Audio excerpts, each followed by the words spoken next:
Welcome to the Cabral Concept, where board-certified naturopath and integrative health practitioner Dr. Stephen Cabral shares how he was diagnosed at the age of 17 with a life-altering illness and given no hope for recovery. It was only after studying and traveling all over the world did he discover how to combine ancient Ayurvedic healing practices with state-of-the-art naturopathic and functional medicine to fully rebalance the body and re-energize it with life. It's time to discover how to get well, lose weight, and finally feel alive again. And now, here's your host, Dr. Stephen Cabral. Welcome back, everyone. We are here today with our Wellness and Weight Loss Wednesday show, where the focus is all about your health, all about your overall wellness, and yes, that includes body transformation if that's one of the things that you're looking for. I want to go over a very specific diet here today called the Flexitarian Diet. Now, there are, of course, different variations of it, just like there are different variations of the keto diet or different variations of the carnivore diet or the paleo diet. But the flexitarian diet is more of a philosophy. It's a way of thinking about your eating that I think you're going to like, because it does not necessarily have, as you might realize just by the sound of it, it doesn't have the rigidity that a lot of other diets do, as long as you're focusing on, let's say, the 90-10 rule, the 80-20 rule, that you're really focused on what the diet should be predominantly made up of. And again, there's so much science behind this, and you can tweak it based on your culture, the foods that you like to eat.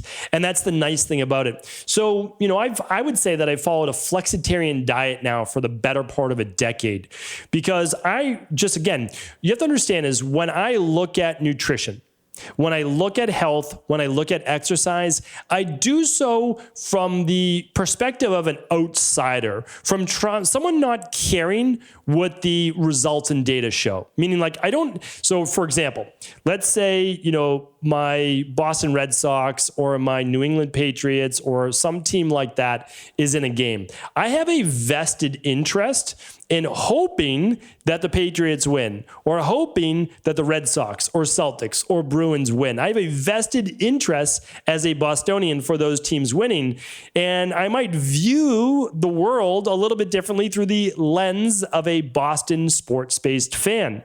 However, the issue is that many people do this when it comes to nutrition and exercise.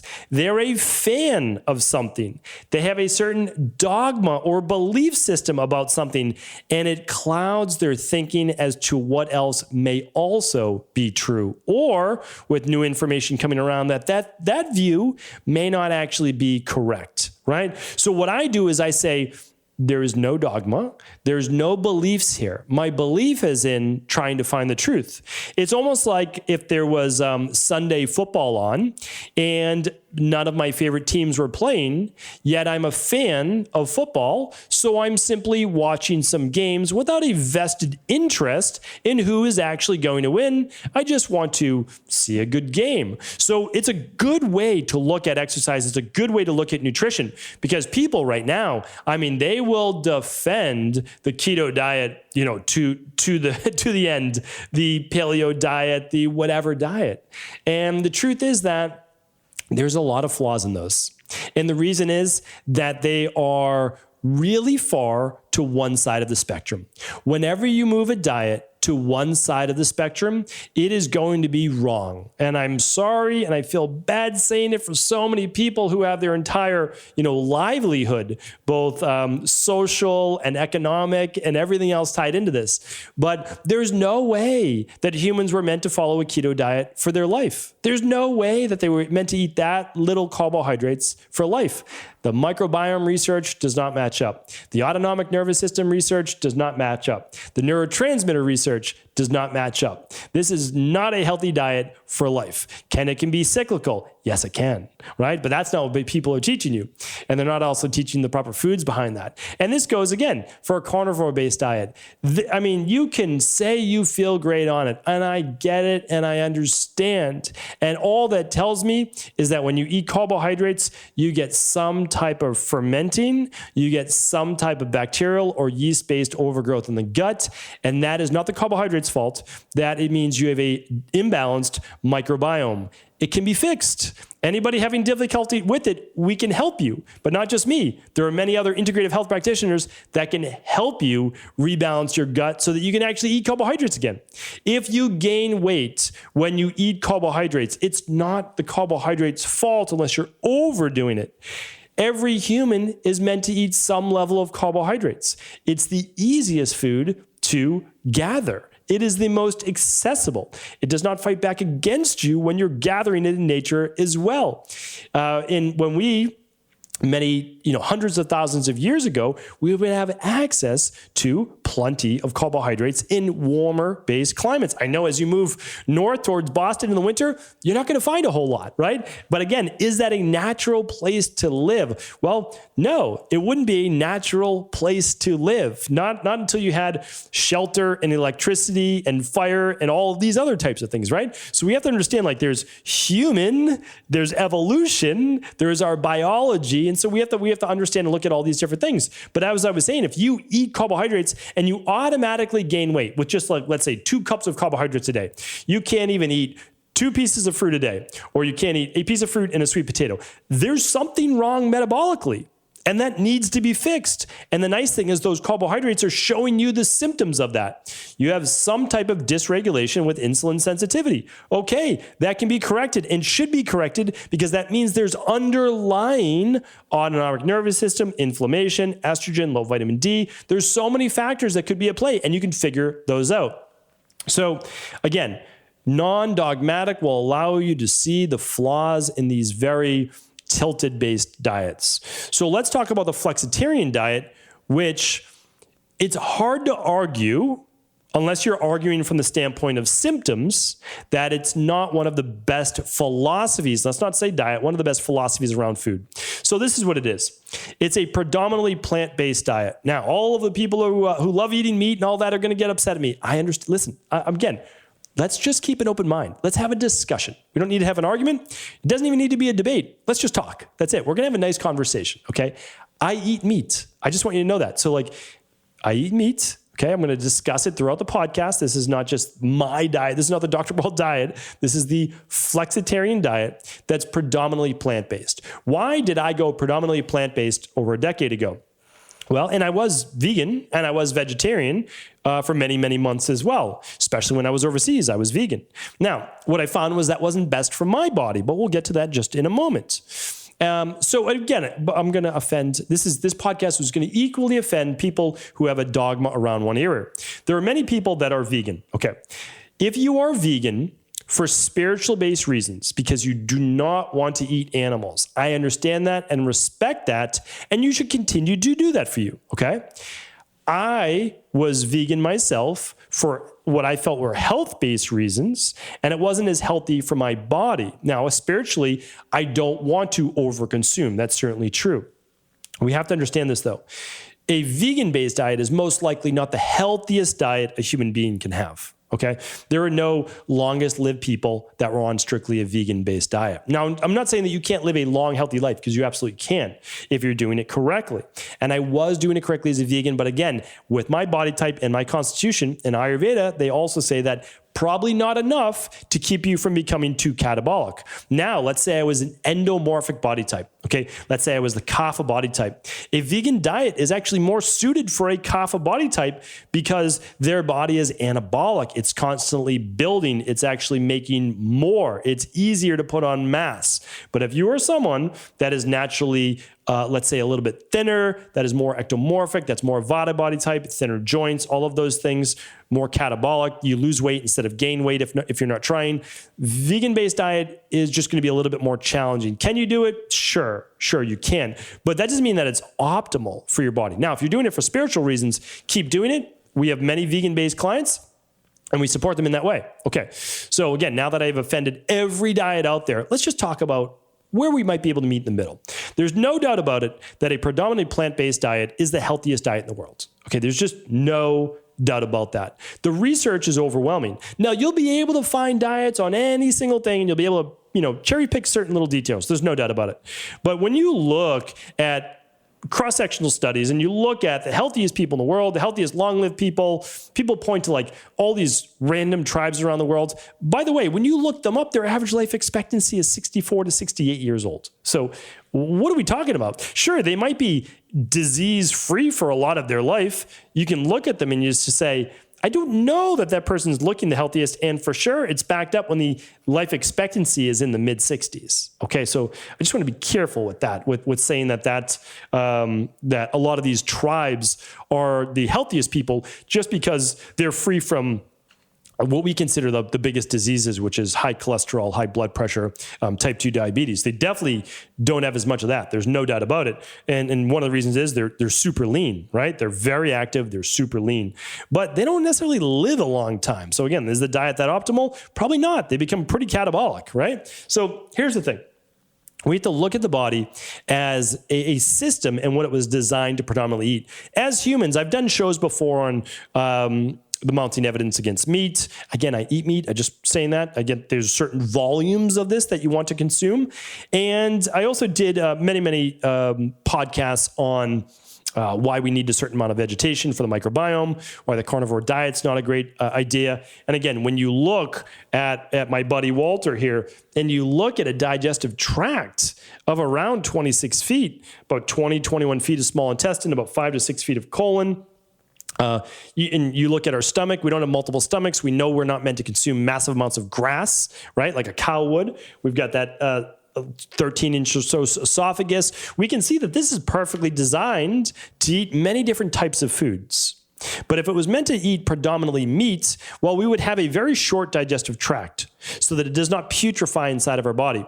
We wouldn't need this long digestive tract as a carnivore because every other carnivore has a very short digestive tract. And again, I did a show on this. You're welcome to look it up yourself. If you look at, I'm not sure my buddy Walter shows his teeth in here. He really doesn't, but you can see a cross section right here of the inside of the head, and all the way to the back. You know, we've got what we would say are mini incisors here, right?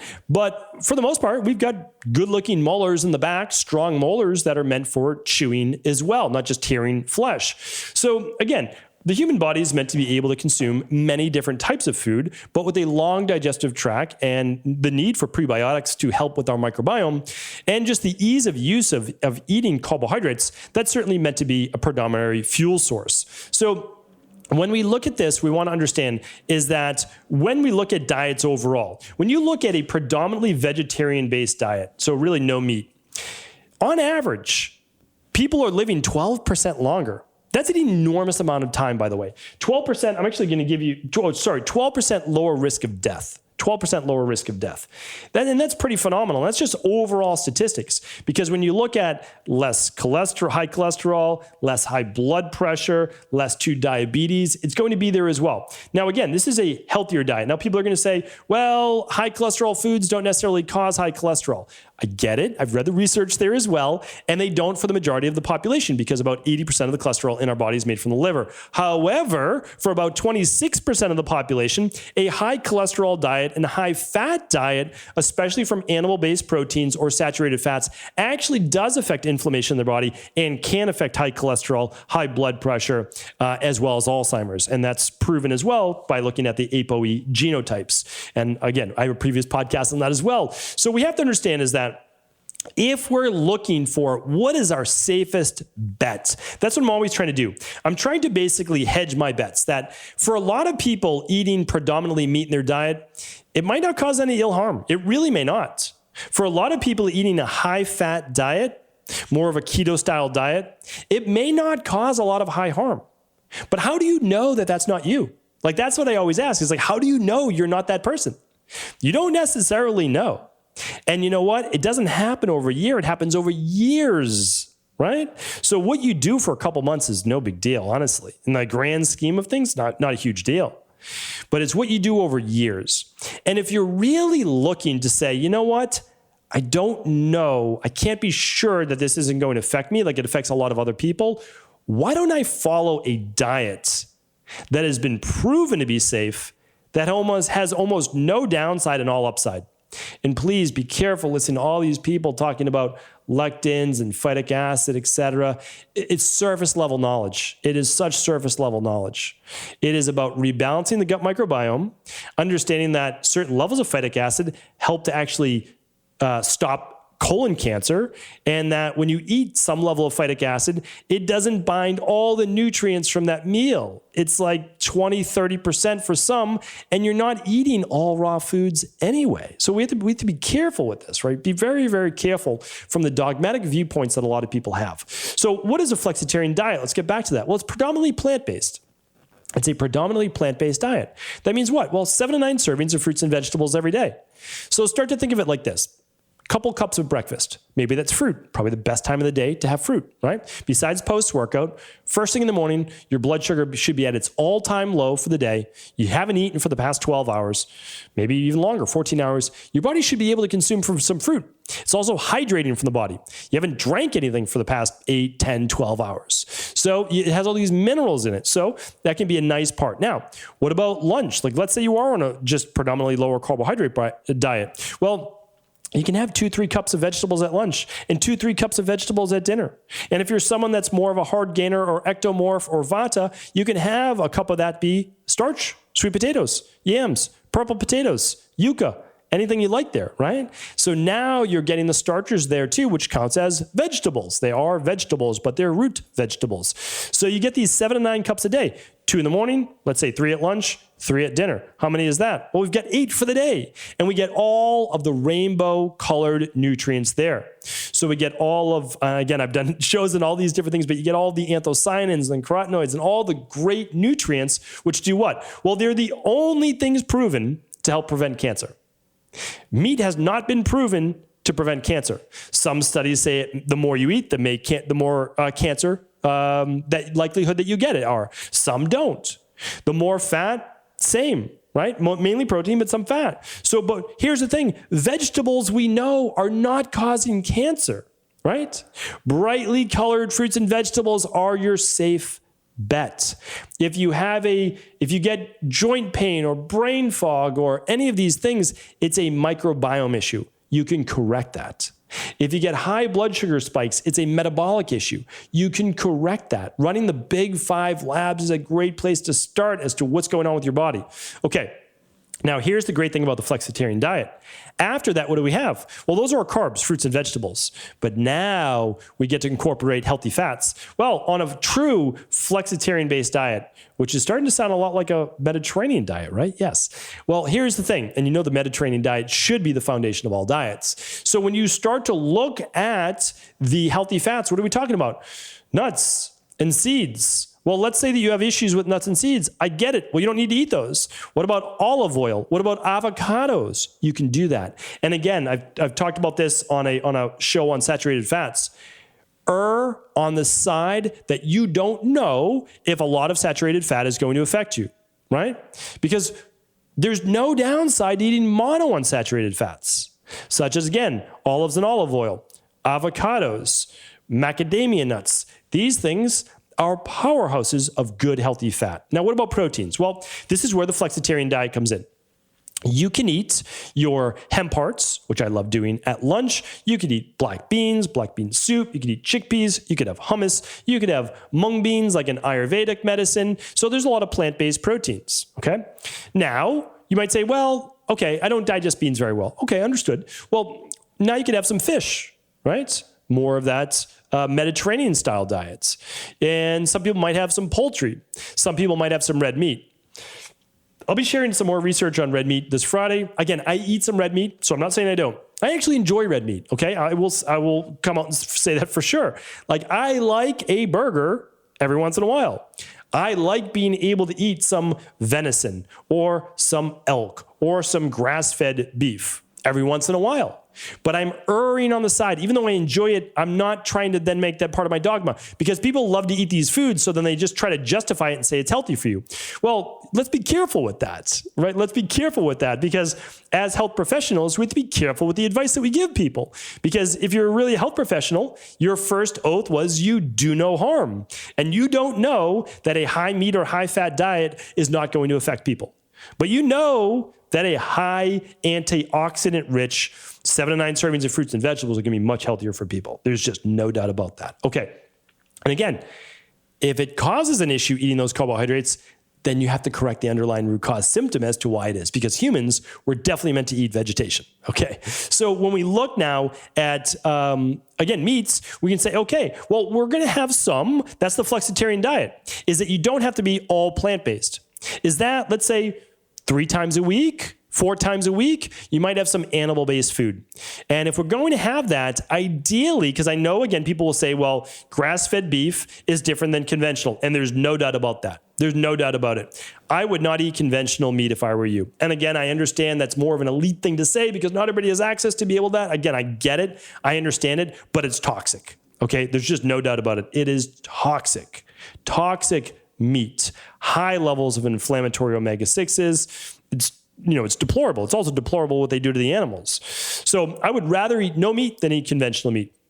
Same goes for chickens, and it's difficult to find pastured chickens. But if you're not eating pastured chickens, then you're eating chickens that are being essentially abused with their claws cut off, their beaks cut off, and again, really unhealthy meat for you as well. So you want to look for wild fish, and you want to look for pastured chickens, pastured eggs, and grass-fed beef. So if you're going to have those, good. And then also, it's the amount. You don't need a pound of meat at a sitting. You don't need 16 ounces of beef at one meal. Every once in a while, you want to do that. You're out with your friends. Understood. That's every once in a while. That's, again, you can do most things every once in a while. I'm talking about what are you doing on a daily basis? That's really what we're talking about. So it's an important way to look at this. And then you can say, for a lot of people, even starting out, well, you might eat meat right now 3 times a day. And by meat, I'm saying more animal-based products. Maybe you have eggs and sausage for breakfast. Maybe at lunch, you're having chicken. Maybe at dinner, you're having steak. What if it was possible to make just one of your meals per day animal-based? And you might say, well, there's no way I could do that. Well, maybe you could do this as an experiment. So maybe you could wake up and you could make a really nice smoothie in the morning. Maybe you could use a plant-based protein for that, okay? Then maybe, and you could do oatmeal on the side, you could do whatever you'd like there. And at lunch, maybe you could do hemp hearts. It works for most people. And you can add 3 heaping tablespoons and get 15 grams of protein just from that. And then the rest of you might add sweet potatoes or other squash. Like I do squash in there as well. And you can get another few grams of protein. So you can be up to 20 grams there. If you want more protein, add another scoop of hemp hearts. You could do that. Most people have no problem digesting that. Okay. So let's say you get 25 grams if you need it at breakfast for protein, 25 grams at lunch. And then at dinner, maybe you have chicken, maybe you have fish, maybe you have meat. That might be your meal where you're looking at that, or you could do it at lunch as well if you have the time to make that. So we have to understand is that we have options. And if you've never tried going a little bit more plant-based, I can't recommend it enough for 2 reasons. One, that you are going to take in more of the brightly colored vegetables and some fruit that your body needs for overall health. The second is ease of digestion. Now, again, unless you have digestive issues, it is easier to break down hemp hearts or a smoothie than it is to break down chicken or meat. It just is, or beef, I should say. It's much easier. And that leaves you then with more energy.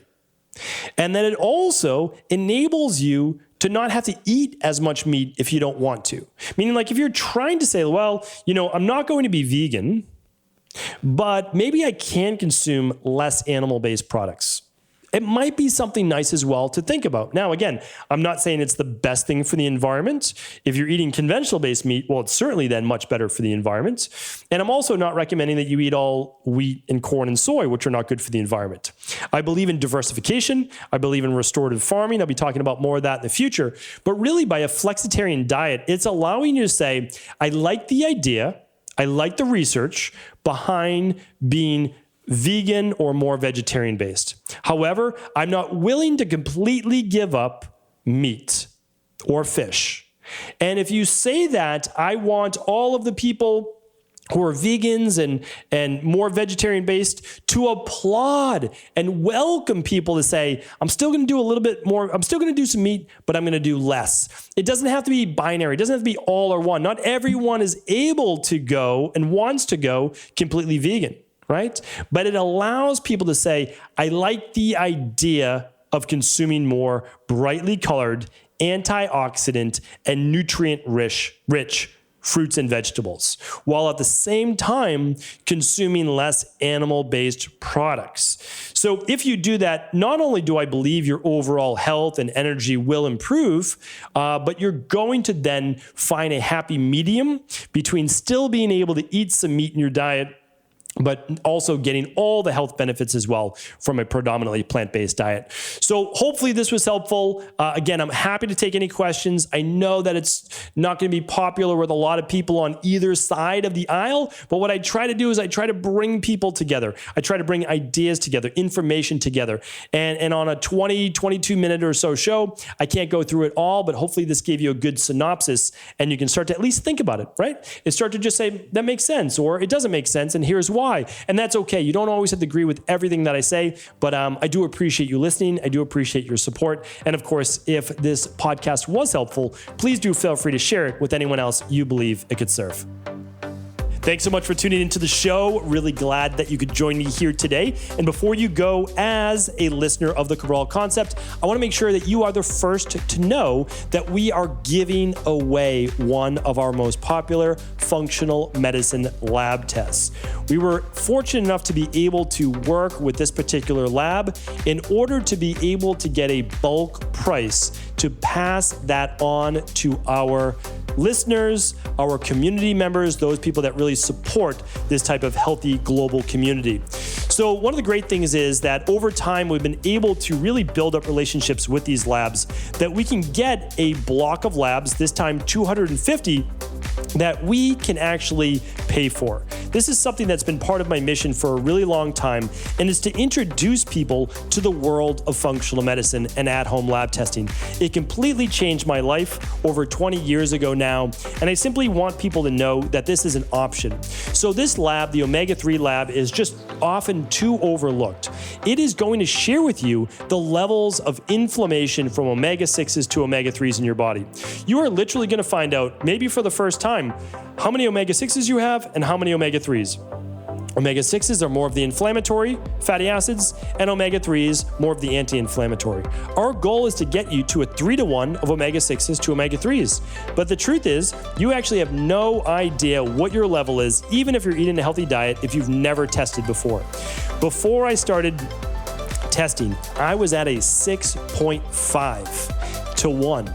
And I was eating a healthy diet. I didn't know that actually I was getting more omega-6s in from a lot of the foods that I was eating healthy foods, than omega-3s. After I did that, changed my diet, added a little bit of omega-3s, within 12 weeks, I was down to a 2.9 to 1 ratio, which is that sweet spot right at the 3 to 1. We've done this now in our practice many thousands of times, and I would love to share this data with you. To get your free omega-3 profile, this amazing inflammation-based test, it's a value of $279, and you can get it absolutely free if you are one of the first 250 to take advantage of this. Get your free lab right now over at equa.life while supplies last. Head on over to equi.life while supplies last. I'd love to hear what your results look like, and take care.